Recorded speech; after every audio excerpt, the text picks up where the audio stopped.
고양이가 쥐 한 마리를 쫓고 있었습니다. 쥐가 잡힐랑 말락하다가 가까스로 쥐구멍 속으로 쏙 들어가 버렸습니다. 쥐는 고양이가 가지 않고 계속 기다릴 것 같아서 쥐구멍 밖으로 나오지 않았습니다. 이것을 눈치챈 고양이는 가는 것처럼 소리를 내고는 슬금슬금 그 입구로 와서 개 흉내를 내기 시작했습니다. 멍멍 이렇게 했습니다.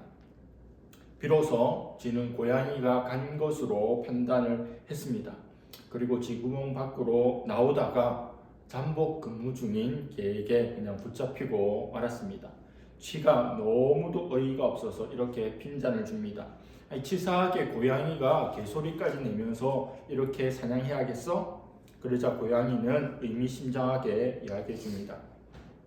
요즘 같은 불경기에는 2개 국어 정도는 해야 먹고 살 수 있어. 이렇게 이야기했다고 합니다. 참 우픈 이야기입니다. 여기 두 분 집사님 모두 학원에서 영어를 가르치시죠. 다른 과목은 자취하고라도 우리나라에서 영어 하나 잘해보고자 어린 시절부터 시작하여 성인이 되어서도 그 공부를 지속합니다. 얼마나 많은 돈을 투자합니까? 노력을 얼마나 합니까? 국어, 수학, 유치원은 본 적이 없습니다. 그러나 영어 유치원은 여기저기 있고 들어가기 위해서 안달이 난다고 합니다. 그럼에도 그렇게 투자하고 그렇게 돈을 들였음에도 불구하고 외국인을 길거리에서 만나 몇 마디 이야기를 나누는 것은 쉽지 않습니다. 이렇게 비효율적인 교육이 어디 있습니까?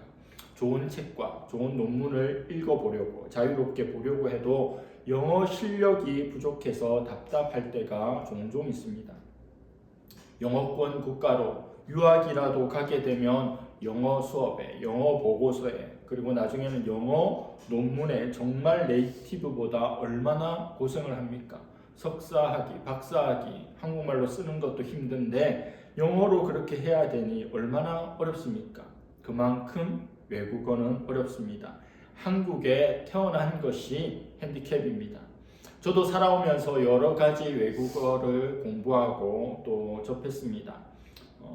다중지능 이론에 의해서 저는 언어 지능이 좀 낮습니다. 그래서 외국어 공부가 쉽지 않고 재미도 하나도 없습니다. 특별히 신학대학원 3학년 동안에 3년 동안에 특별히 어려운 일 없이 대학원을 졸업했습니다. 그런데 그 3년 기간 중에 가장 힘들었던 6주, 내 생에 가장 힘들었던 신대원 6주입니다. 히브리어와 헬라어를 집중적으로 공부하는 시간입니다. 신학대학원에 딱 12월 달에 시험 쳐서 합격하고 나면 바로 3월에 입학하는 것이 아니라 방학, 겨울 기간에 히브리어 먼저 3주, 그리고 1주 쉬었다가 헬라어 3주 이렇게 선행으로 공부한 후에 3월에 입학하고 대학원 공부가 시작이 됩니다. 학부에서 대학 때 신학 전공했던 친구가 아니라면 처음 접하는 언어입니다. 히브리어는 특별히 죽었던 언어죠. 오전에 4시간 정도 수업을 듣습니다. 그리고 점심 먹고 오후와 밤늦게까지 그렇게 오늘 배웠던 것을 공부합니다. 그리고 그 다음날 아침에 시험을 쳐요. 쪽지 시험, 테스트를 치고 그 점수가 게시판에 그냥 다 공개가 됩니다. 안타까운 일이죠. 얼마나 공부하는 것도 힘들고 점수에 대한 스트레스가 있겠습니까? 짬짬이 족구도 하고 탁구도 쳐보지만 쪽지 시험과 비례해서 반비례한 결과가 나옵니다. 그래서 통과를 못하면 제시, 3시를 치는데 제시 치는 친구들 이렇게 둘러보니까 다 탁구장에서 오래 머물렀던 친구들이 다시 제시를 치러 오는 겁니다. 이게 다 패스가 안 되면 3월에 본 수업에 들어갈 수가 없습니다. 히브리어 때는 너무너무 힘들었습니다. 이런 걸 왜 해야 되나? 너무 어렵다. 심지어 가르치시는 교수님도 자기도 잘 모르겠다고 꼭 알려고 하지 말라 이렇게 말씀하시곤 했습니다. 물론 지금은 그분이 목회 현장으로 가셔서 계시진 않지만 그렇게 암울한 히브리어 수업을 했습니다. 그리고 잠실중앙교회 우리 기동현 교수님께서 원장이 되셨는데 그분이 히브리어를 가르치실 때 이렇게 재밌었어? 이런 의미여서 이렇게 느꼈습니다. 그래서 자기가 잘 모르는 걸 가르친다는 것은 본인도 괴롭고 남들도 괴로운데 저희 세대와 그 전후 세대들은 그렇게 주먹구구로 히브리어를 배웠습니다. 히브리어 수업이 너무너무 힘들어서 정말 너무너무 힘들어서 1주차 때 그만두고 돌아간 분이 계십니다. 우간다 선교사님이 뒤늦게 신학을 해서 목사가 되었다는 생각을 하셨는지 입학을 하셨는데 제가 친했던 형과 같은 방을 썼는데 1주 수업하고는 그냥 돌아갔어요.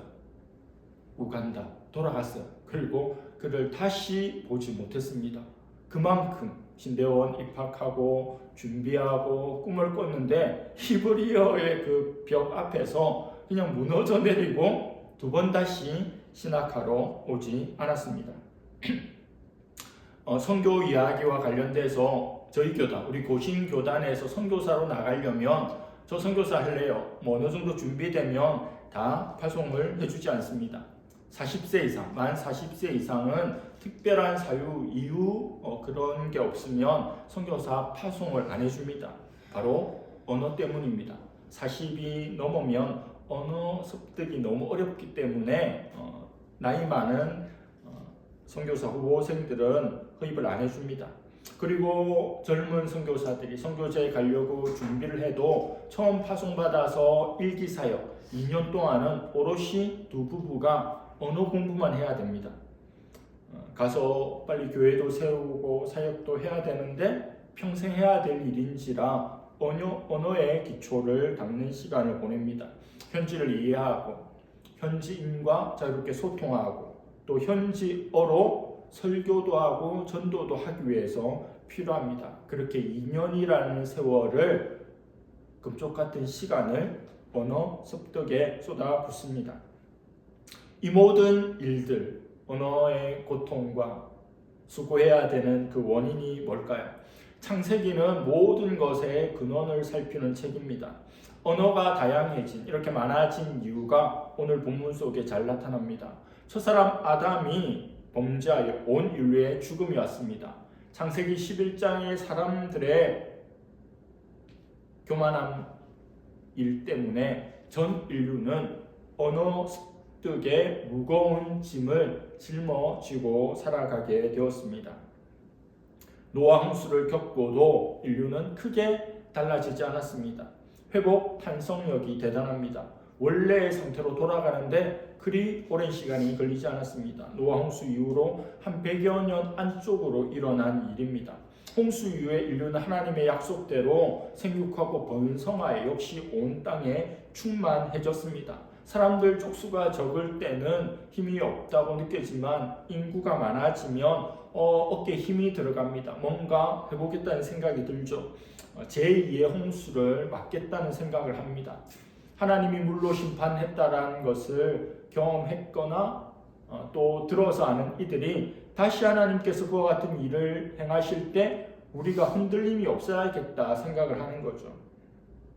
이스라엘이 아랍 국가들의 미사일을 막기 위해 아이언돔을 만들듯이 높은 탑을 쌓고 그 속에 살면 하나님이 홍수를 내리셔도 우리는 살 수 있겠다는 생각을 했습니다. 그러나 하나님은 무지개 언약을 통해서 더 이상 물로 심판하지 않겠다고 말씀해 주셨는데 또 있을지도 모르는 막연한 두려움에 이와 같은 일을 한 거예요. 그리고 통일된 하나의 지상 왕국, 인간 국가를 만들고자 합니다. 과거에 살았던 곳에서 동쪽으로 시날 평지로 가서 거대한 탑 공사를 시작합니다. 뭐라고 시작합니까? 4절입니다. 또 말하되 자 성읍과 탑을 건설하여 그 탑 꼭대기를 하늘에 닿게 하여 우리 이름을 내고 온 지면에 흩어짐을 면하자 하였더니. 잠실중앙교회 사역할 때 한국에서 가장 높은 잠실 롯데타워 555m 타워를 매일 봤습니다. 집에서도 보이고 교회에 왔다 갔다 하면서 잠실에서 하루에는 수십 번 보기도 했죠. 그 타워를 볼 때마다 바벨탑을 자연스럽게 떠올렸습니다. 노아의 후손들은 중세의 고딩 양식처럼 더 높이 하늘로 올라가고자 했습니다. 하늘까지 닿는 탑을 세우겠다는 계획의 본질적인 문제는 교만입니다. 하나님에 대한 불순종이죠. 이 탑은 그릇된 야망으로 인한 교만과 허영의 탑입니다. 바벨탑입니다. 바벨이라는 말 뜻이 무엇입니까? 바벨은 헛소리입니다. 그들이 하는 이야기가 헛소리예요. 하늘까지 탑을 쌓아 올리자, 우리 이름을 내자, 온 짐에는 흩어짐을 면하자, 하나같이 다 헛소리예요. 바벨. 에덴 동산에서 실패했던 그들의 선조들처럼 여전히 하나님과 같아지려는, 하나님을 극복해 보려는 교만이, 그 모든 죄의 뿌리인 교만이 여전히 살아서 꿈틀거리고 있는 겁니다. 탑을 쌓는 행위 자체가 문제가 아니죠. 문제는 동기입니다. 왜 탑을 쌓는가? 무슨 의도로 쌓는가? 하늘에 닿게 하겠다는 거예요. 단순히 높이를 말하는 게 아니죠. 오늘날에도 전 세계의 몇 번째 높이, 랜드마크, 우리의 기술력, 우리의 경제력, 이 정도 대단하다, 그런 걸 보이잖아요. 이때 이 사람들도 하나님의 영역에 도전해보고자 그렇게 쌓은 거예요. 우리 이름을 내자는 그냥 내 이름을 유지하자, 내 이름을 드러내자, 내 이름을 알리자, 그런 게 아니에요. 구약에서 이름은 단지 명칭만이 아닙니다. 명예, 권위, 영광이 다 들어있어요. 하나님이 아담에게 모든 동물들 이름을 짓게 했죠. 대리 통치자로서 매니저의 역할을 주어서 잘 관리하라고 하신 거예요. 그렇게 이름을 지었어요. 이제 바벨탑을 쌓고는 하나님의 대리 통치자로서 온 땅을 다스리는 것이 아니라 하나님 빼고 이제 우리가 한번 해볼게요. 대기업에서 삼성에서 있다가 부장 달고 하다가 삼성에서 주는 모든 혜택을 버리고 나와서 자기 회사 차리겠다는 그런 시도죠. 하나님 빼고 우리가 직접 한번 통치해 보겠습니다. 그게 우리 이름을 낸다는 의미예요. 하나님이 근원이 아니라 인간 근원으로, 인간 중심으로 한번 시대의 패러다임을 바꿔보겠다는 거예요. 하나님은 또 온 땅에 편만하게 흩어져서 살 것을 말씀했죠. 하나님의 형상대로 모양대로 지원받은 인생이 하나님으로부터 받은 복과 은혜를 온 세상에 널리 온 누리에 펼치기를 원하셨는데, 그들의 하나님의 뜻과는 달리 그들은 자기들의 힘을 모아서, 생각을 모아서 흩어지지 않을 계획을 세웁니다. 교회는 모이는 교회, 흩어지는 교회가 되어야 되는데 이 두 가지 중에 하나만 문제가 있어도 제대로 작동하지 않겠죠. 모이질 않아도 문제고 흩어지지 않아도 문제예요. 모이는 것은 흩어지기 위함입니다. 흩어지고 난 다음에 힘이 빠지면 다시 모여서 힘을 얻고 함께 사명으로 튜닝을 해서 다시 흩어지는, 모이고 흩어지는. 그런데 자기들끼리 한마음 한뜻이 되어서 흩어지지 말자, 우리끼리 살자, 다른 데 가지 말자, 그렇게 하는 거예요. 그들의 시도가 말해주는 것은 이것입니다. 하나님 없이 살고 싶다. 하나님처럼 되고 싶다. 하나님을 대체하고 싶다. 이건 인간 독립 선언의 다름 아닙니다. 하나님으로부터 이제 독립을 하고 싶다. 자유로워지고 싶다. 우리가 온 우주의 중심이 되고 싶다. 우리는 한마음 한뜻이고 이런 탑도 쌓을 수 있는 존재다. 이렇게 생각한 거예요. 그 옛날 수천 년 전에도 이와 같은 생각을 했는데, 과학이 발달한 요즘에 얼마나 많은 사람들이 현대판 바벨탑을 쌓습니까? 인간이 못할 일이 무엇이 있을까 싶을 정도로 기가 막힌 일들을 이루어내죠. 신의 영역에까지 도전합니다. 성공, 명예, 권력, 재물, 인정의 탑을 국가도 한 개인도 끊임없이 쌓으려고 합니다. 성 어거스틴은 요한계시록에 그에 있어서 요한계시록에서 역사를 두 도시의 싸움으로 정의했습니다. 하나님의 도성과 인간 도성의 싸움이 역사라고 하는 겁니다. 우리가 요한계시록 살펴보았지만 이 세상 음녀, 바벨론으로 나타나는 음녀는 하나님에 의해서 멸망당하게 되죠. 우리가 살고 있는, 여러분들이 살고 있는 도성은 어디입니까? 인간의 도시입니까? 하나님의 도시입니까? 1912년 4월 14일 전 세계의 이목을 집중시킨 한 배가 있습니다. 거대 여객선 타이타닉이죠. 대서양 횡단을 목표로 첫 항해를 나섰습니다. 2,300여 명의 엄청난 승객들을 태우고 유유히 바다를 가로지르고 있었습니다. 캐나다 동부 해안에 이르렀을 때 관제탑에서 무선이 옵니다. 빙산주의. 그런데 항해사가 이 거대한 타이타닉의 힘을 믿고 선장에게 보고할 생각조차 하지 않았습니다. 빙산은 배들이 가장 두려워해야 할 요소 중에 하나임에도 타이타닉을 믿었던 거예요. 그렇게 연락이 없자, 반응이 없자 통제소에서 계속해서 무전을 보냈는데 아예 항해사는 그냥 그 자리를 이탈해 버렸습니다. 그리고 타이타닉이 최후를 맞이하기 얼마 전에 선장은 항해사로부터 보고를 받습니다. 전방에 빙산이 있다는 무전을 받았는데 어떡할까요? 이 타이타닉이 무슨 일이 있겠습니까? 그렇게 보고를 하자 선장도 맞장구를 쳤습니다. 하나님이라도 감히 이 배를 어떻게 하지 못할 것에 항해를 계속해.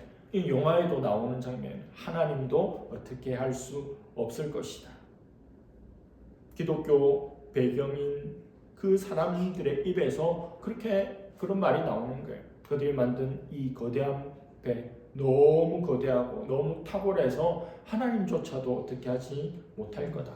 그러나 그 일이 있고 얼마 있지 않아서 몇 킬로도 못 가서 타이타닉은 빙산과 충돌합니다. 서서히 침몰해서 2,300명 중에 700명, 3분의 1 정도만 살아남고 모두가 사망하게 됩니다. 인간의 힘이 얼마나 미약하고 인간의 교만이 얼마나 처참한 결과를 초래하는가를 보여줍니다. 우리도 마찬가지 아닙니까? 하나님 의지하지 않고 내가 잘할 수 있다고, 내가 해보겠다 이렇게 생각하는 게 교만이죠. 성경에서 말하는, 신앙에서 말하는 교만은 일반적인 교만과 의미가 좀 다릅니다. 내가 남들보다 잘났고 똑똑하고 할 줄 아는 게 많고 무엇 하나 빠지는 게 없다고 여기는 마음이 교만이 아닙니다. 하나님 없이도 된다. 나 스스로 할 수 있다. 하나님은 필수가 아니라 선택, 옵션이다 라고 생각하는 게 교만이에요. 그래서 성경이 말하는 교만의 반대말은 겸손이 아닙니다. 교만의 반대말은 믿음이에요. 하나님을 믿는 거예요. 내가 아무리 잘나고 대단하고 인정받고 모든 것을 이룰 수 있는 능력자라 하더라도 끊임없이 어린아이처럼 하나님이 아니면 안 된다고 하나님을 믿고 하나님 자리를 더 내어드리는 게 바로 교만에 반대되는 행위입니다. 하나님께서는 사람들이 열심을 다해서 짓고 있는 그 성읍탑을 보려고 내려오셨습니다. 지난주에 노아가 방주를 짓는다고 얼마나 고생했습니까? 그러나 그것은 하나님의 말씀이고 하나님의 기쁨의 행위죠. 그러나 똑같은 수고를 하는데 그들의 수고는 바벨입니다. 헛수고예요. 그들은 하늘에까지 닿겠다고 탑을 쌓지만 하나님이 자리에서 보지 않아요. 왜? 하나님 너무 높은 곳에 계시니까 하나님이 애써 내려오십니다. 코미디죠. 높이 탑을 쌓는다고 하는데 그렇게 높을 거면 하나님이 그냥 데스크에서 보시지 왜 내려오겠어요? 아무리 높이 쌓아봐야, 아무리 인간이 대단해봐야 한참 내려와야 겨우 보인다는 거예요. 아주 멉니다. 그래서 애써 혼자 오시지 않고, 출장을 혼자 오시지 않고 우리가 내려오십니다. 삼위 하나님이 인간들이 뭐 하는지 싶어서 우리 같이 가서 볼까? 이러고 내려오십니다. 성경에 나오지 않지만 보시고 썩소 썩은 미소를 날리지 않았을까요? 시편 2편 4절에 하늘에 계신 이가 웃으심이여 주께서 그들을 비웃으시리로다. 하나님이 비웃습니다. 하늘까지 닿는다고? 자기 이름을 낸다고? 흩어짐을 면한다고? 웃기고 자빠졌네, 이렇게 생각하시는 거죠. 하나님께서는 스스로 흩어지기를 거부하는 그들의 언어를 혼잡케 하십니다. 그래서 사람들을 온 지면으로 강제로 흩어버리십니다. 탑을 쌓으려면 의사소통이 돼야 되고 일을 해야 되는데 말이 달라지니까 공사가 진행이 안 되는 거예요. 함께 일할 수가 없는 겁니다. 그래서 하루아침에 그들은 같은 말을 쓰는 사람끼리, 말 통하는 사람끼리 짝이 되어서 이리로 저리로 흩어지게 되면서 자연스럽게 온 땅으로 흩어지게 됩니다.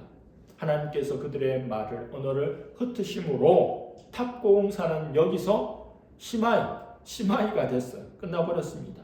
겉으로 보면 그들의 행위에 대한 심판으로 보이죠. 그러나 그것은 은혜입니다. 왜냐하면 하나님이 이쯤에서 막아주셨기 때문에 그들이 개고생하고 교만의 길로 가서 완전히 멸망당하는 걸 막으셨기 때문이에요. 하나님 막지 않았고 탑 그렇게 높이 쌓았고 그 속에서 범죄하고 악을 행했다면 하나님이 젠가처럼 탑을 쓰러뜨려야 되잖아요. 그와 같은 일 없도록 그만큼 하다가 보내버린 겁니다. 우리 인천 영종도에 인스파이어 리조트가 있죠. 동북아시아에서 제일 큰 리조트, 미국의 모히건 인디언 자본이 들어와서 2조짜리입니다. 그런데 거기에 왜 지었을까 늘 궁금했는데 아니라 다를까 1년 만에 적자가 나고 다른 펀드에 팔렸습니다. 수많은 사람들이 돈을 들였지만 객단가가 낮아서 망한 거죠. 팔린 거면. 그런데 영종도에 보면 짓다가만 리조트 같은 게 있어요. 다 지어서 망하는 게 낫습니까? 차라리 짓다가 만 게 나아요. 흉물처럼 보이지만 짓다가 말면 거기까지만 손실이잖아요. 하나님이 이 바벨탑을 짓다가 만 상태로 사람들을 흩어버리신 게 다행입니다. 완전히 쫄딱 망하기 전에 적당한 선에서 거기까지 이제 시마이하고 흩어져 이렇게 해버린 거예요. 여러분, 우리가 어떤 계획을 세웁니다. 기도도 합니다. 기대도 합니다. 기다립니다. 근데 그 일이 이루어지지 않으면 어떻습니까? 하나님이 내 기도 안 들어주시고 내 좋은 꼴은 보지도 못하시지. 왜 나만 이렇게 좋은 일이 다 막히는 거야? 그렇게 생각할 수 있어요. 그러나 하나님이 막으시는 게 가장 좋은 길이라고 하는 것을 생각해야 합니다. 우리의 계획을 무너뜨리심으로 하나님은 좋은 길을 우리에게 주십니다. 좋지 못한 길을 막으시는 것 자체가 좋은 길을 열어주시는 거죠. 그렇게 사람들 언어가 흩어져 버렸습니다. 사도행전에 보면 오순절에 성령이 임하시죠. 성령이 강림하십니다. 예수님께서 약속하신 성령이 임하자 사람들에게 나타난 현상이 120명의 사람들이 마가의 다락방에서 기도하다가 각각 다른 언어로 방언으로 말하기 시작합니다. 성령의 충만함을 입고 그들에게 나타난 모습이 다른 방언으로 말하게 됐다는 거예요. 오순절 마가의 다락방에 그들이 새로운 언어를 가지게 되고 말하게 된 것은 이 바벨탑 사건에 하나님께서 언어를 혼잡시키신 것을 이제 회복시키시는 역사입니다.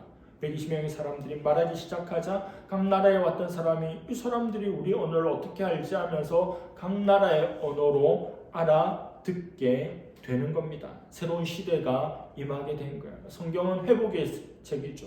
창세기에 하나님의 뜻과 상관없이 사탄과 죄로 말미암아 훼손되었던, 어그러졌던, 상처를 입었던 모든 것들이 비로소 하나씩 회복되는 것이 바로 성경인데, 언어가 오순절 마가 다락방의 사건 이후로 회복이 되고 초대교회 핍박으로 말미암아 은혜 받고 성령이 충만하면 맨날 교회 오고 싶고 맨날 부흥하고 싶고 자기들끼리 먹고 지내고 이게 너무 좋잖아요. 그게 천국이잖아요. 그러면 흩어질 마음이 없잖아요. 여기가 좋으니까. 근데 순교를 당하고 야고보가 순교를 당하고 핍박을 받으면서 살아남기 위해서 어쩔 수 없이 흩어지는데, 흩어진 존재들이 복음을 가진 자인이 온 땅에 복음이 전해지고 온 땅에 하나님의 복이 임하게 되는 거예요. 그게 하나님이 일하시는 방식입니다. 모이는 교회로, 흩어지는 교회로. 흩어지기 싫어하면 강제로라도 하나님께서 흩어 놓으십니다. 우리가 성경을 배우는 이유, 역사를 배우는 이유가 뭡니까? 잘한 것을 계승하고 못했던 것들을 단절하기 위함이죠. 바로 진면교사와 반면교사입니다. 역사는 반복되죠. 그래서 우리는 그 역사를 통해서 악순환을 선순환으로 돌리기 위해서 애를 써야 합니다. 우리 인류는, 우리 인생은 타락한 존재들이죠.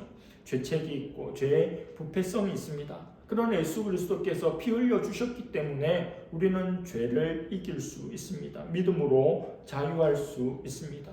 하나님의 사랑과 긍휼과 은혜가 우리에게 부어졌음에도 불구하고 우리는 여전히 죄와 싸워야 합니다. 피 흘리기까지 싸워야 합니다. 우리 선조들, 우리 조상들을 보면서 어떻게 저럴 수가 있겠냐고 성경을 볼 때는 그렇게 생각하지만 우리 일상에서는 똑같이 행하는 것이 우리의 모순입니다. 우리가 노력한다고 애쓴다고 얼마나 선해질 수 있겠는가만은 말씀대로 살아보고자 하는 발부등이 있어야 되는 그 과정 자체가 은혜이고 하나님의 기쁨이 됩니다. 하나님의 죄의 용서, 하나님의 사랑과 은혜를 입은 자로서 그 도리를 다하는 성도가 될 수 있기를 바랍니다. C.S. 루이스의 소설 우리가 얼굴을 찾을 때까지라는 제목의 소설이 있는데 신화를 재구성한 내용입니다.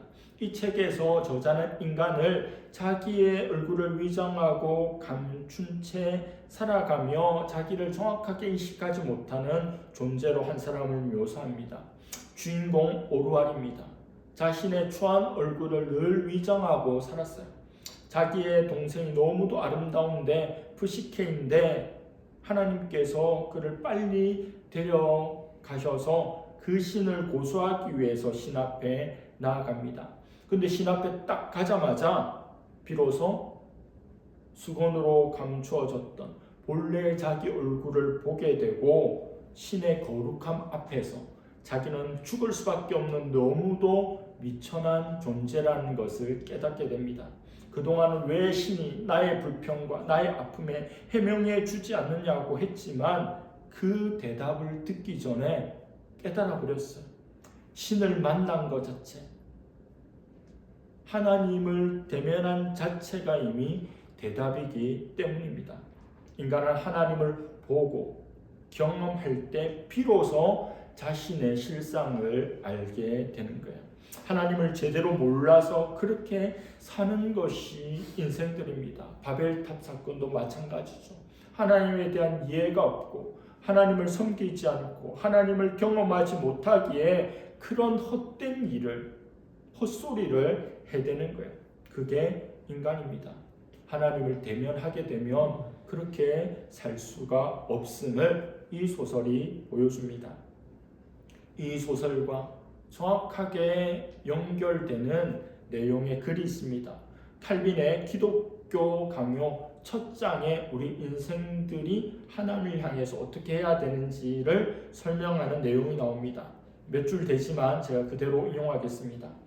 우리의 생각을 높이 올려서 하나님께로 향하기 시작하여 그가 어떤 분이신가를 생각하고 또한 그의 의와 지혜와 권능이 얼마나 절대적으로 완전한가를 생각하며 또한 그것이야말로 우리가 따라야 할 표준인 것을 생각하면 그 이전에 거짓으로 정의인 것처럼 뽐내어 우리를 즐겁게 하던 것이 그야말로 추악하고 더러운 것이 되고 말 것이며 지혜란 이름으로 인간에게 감동을 주던 것이 지극히 어리석음의 냄새를 풍기게 될 것이고 또 덕스러운 열심의 모습을 보이던 것이 지극히 비참한 무능함으로 드러나고 말 것이다.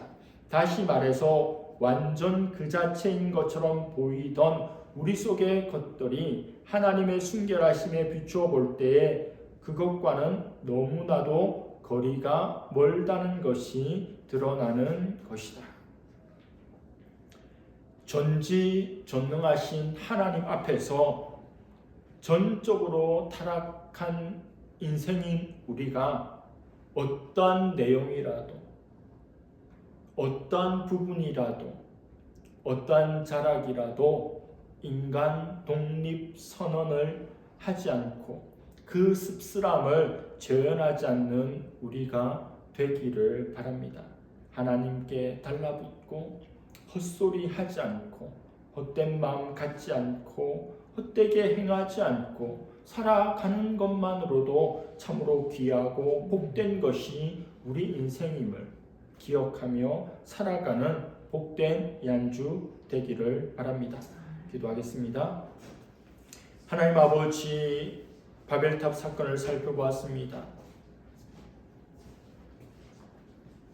땅에서 흩어짐을 면하고 우리의 이름을 내고 한 높이까지 탑을 쌓아 올리겠다는 그 헛소리들을 하나님께서는 흩어 놓으셨습니다. 하나님 없이 살고 싶고 하나님처럼 되고 싶고 하나님을 대체하고 싶은 모든 인간의 교만, 그 속마음을 바라보며 하나님 앞에 언제나 믿음으로 나아갈 수 있는 어린 아이와 같은 심령을 우리에게 허락하여 주시옵소서. 하나님 없이도 살아갈 수 있을 것만 같은 요소들을 구비하느라 이른 아침부터 늦은 밤까지 수고하고 애쓰는 것이 우리 인생 아닙니까? 그러나 하나님께서 세우시지 않으면 집을 세울 수 없고 하나님께서 성을 지키지 않으면 지켜줄 수 없는 것이거늘 헛된 삶 살지 않는 우리가 되게 하여 주시고 하나님께 늘 붙어있는 그것이 가장 잘하는 일이며 가장 믿음의 일인 것을 인정하고 고백하고 실천해 나갈 수 있는 우리 모두가 되게 하여 주시옵소서. 감사드리며 예수님의 이름으로 기도드립니다. 아멘.